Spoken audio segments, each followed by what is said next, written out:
Coach Pelham, just sort of, how does it feel being the guy in charge and being able to set your own rules, agenda, and game plan? A lot of times someone will ask me a question and I'll look around to see who's in charge, and I'm like, oh, I guess I have to make that decision. So it's it's definitely something to get used to. I don't hear Coach Knott's voice. I still hear it in my head. I don't hear it as much on the practice field as what I used to. But it's been exciting. Our kids are really starting to buy in right now. They can't wait to get to practice. They can't wait to finish a lift. They can't wait to go to our meetings. 6 months ago, they weren't so excited. 5 months ago, not so excited. But right now, they're excited about football here. How much do you need to try to keep that up? Because when you look at the group and you look at your schedule, I mean, there's going to be some probably challenges along the way. Huge challenges. In our football program, 75 kids in our football program are going to be in 9th or 10th grade. That's a vast majority of our young men. I have to keep reminding myself, and in fact, I've taken one coach, and it's one of our assistant coaches' job to tell me and remind me every day, Coach, 75 of them are in 9th grade or going to be in 10th grade. So we have to say things a little more calmly than what I'm used to. We have to say things 3 or 4 times instead of once or twice. But that part's fun. So we're going to be very young. We're trying to get our weight training program where it needs to be, and we have Coach Werman in our strength program. He's doing an awesome job. He's fantastic to be around. The kids like being around him. So we've got to catch up with strength. We've got to catch up with experience. And the teams in our region are all older. They're all experienced. They're all talented. They're all strong. So yes, we will have some challenges ahead of us. Who are some of the guys, with all the freshmen and sophomores, who are going to be some of the guys you're going to lean on for leadership? We keep talking about leadership is not what grade you're in. Leadership is doing all the small details correctly. And we're preaching that. We're talking about details, and we're talking about finishing plays, and we're talking about being the first to be in meetings. Those are the things that's what leaders do. Leaders do it by example. You know, leaders don't yell and scream. Leaders are the ones who are first in meetings, first to get on the practice field after a weight training session. Leaders are the ones to, you know, pat somebody on the backside, you know, when something doesn't go right. Those are the leaders. And we do have some in our senior class. You know, our senior class is a small class, but it's some wonderful young men. You know, we've got some guys who we knew would be leaders, guys like Chase Rivers, who's played a lot of football. He's a tremendous inside linebacker for us. But even just some guys like one of my favorite players is Ty Trapp. And he's a free safety. And the first couple months, he always looked at me, everything I said, and I don't think he knew what to make of me, if I was being serious or not. And now he understands, yeah, we're being serious about this. And he is one of our best practice players. He won't say a word. And I've heard, you know, all about, you know, his past and things like that. But he got a fresh start when I got here, and he's been awesome, and he's been tremendous. We also have one offensive lineman that I think the world of. His name is Malik Prelo. And he's a senior, and he is maybe the quietest young man I've ever been around. And he's a leader by example. He doesn't say anything, but he's getting better every day, and I'm very proud of him. Offensively, what type of strategy or game plan do you hope to have to approach here? I got that question a lot when I was hired because, you know, most people think I don't know anything about offense, which might be true. So they say, what kind of offense are you going to run? The answer is we want a system. We want a system that has a plan for everything. We don't want to look at a play on Saturdays and then put that play in. We don't want to look and say, let's run these 2 or 3 plays out of this formation. We want a system.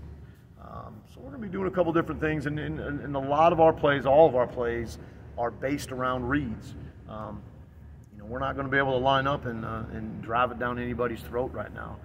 So we're trying to find ways to get the ball on the edge. We're trying to find ways to outflank people. We're trying to find ways to put a lot of information on our quarterbacks, and we have 2 awesome but young quarterbacks. Austin Cunningham is going to be a rising sophomore. Landon Sharp is going to be a rising freshman, and they are 2 smart, great kids, good athletes. They're football guys. They listen to everything Coach Lowe, one of our offensive coordinators, is talking to them about. They have a read on every play, so we're trying to get some numbers advantage with a multi-option read system. Who were some other guys on offense that you could see as playmakers? One guy's TJ Peebles. TJ was a running back throughout his career, and I look at TJ. TJ's a state qualifier in all the hurdles events. He's a tremendous athlete.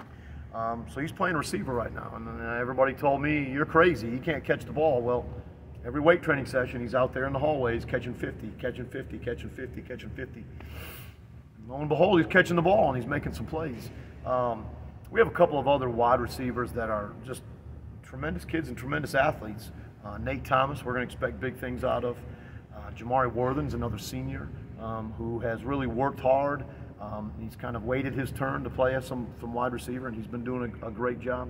We have a young man, rising sophomore, by the name of Hassan Lee Jr., who the sky's the limit with him. He's a beautiful young man. He's got all the ability, all the talent in the world. When his work ethic and attention to detail matches his talent, he's going to be a tremendous player. And then I got to mention our running back, Jaquez Frederick. Jaquez played a lot of defense in the previous couple of years. And he needs to touch the ball 20, 25, 30 times for us to be in games, to be quite honest with you. Jaquez has turned a corner. He's a hard worker.